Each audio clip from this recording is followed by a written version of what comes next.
அல்லாஹும்ம இன்னி அஊது பிக மினல் ஹம்மி வல் ஹஸன் வ நஅஊது பிக மின் அஜ்ஸி வல் கஸல் வ நஅஊது பிக மின் ஜுப்னி வல் புகுல் வ நஅஊது பிக மின் கலபத்தித் தைனி வ கஹ்ரிர் ரிஜால்.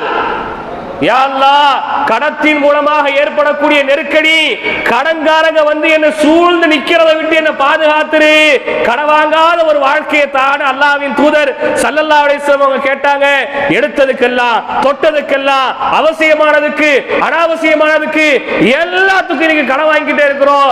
கடன் என்பது மிகப்பெரிய அமானிதம். பெருமானார் ஸல்லல்லாஹு அலைஹி வஸல்லம் அவங்க ஒரு முனாஃபிக்க கூட தொலை வச்சிருக்காங்க. ஒரு நயவஞ்சகன் இறந்துட்டான்னு வச்சுக்க, நயவஞ்சகன் யாரு தெரியுதா? யாரு? இஸ்லாத்துல இருந்துகிட்டே இஸ்லாத்துக்கு எதிராக செயல்படுறவங்க. நயவஞ்சகன் யாருங்க? இஸ்லாத்துல இருந்துகிட்டே இஸ்லாத்துக்கு எதிராக செயல்படக்கூடியவங்க நயவஞ்சகர்கள். நயவஞ்சகன் இறந்து விட்டால் கூட அல்லாஹ்வின் தூதர்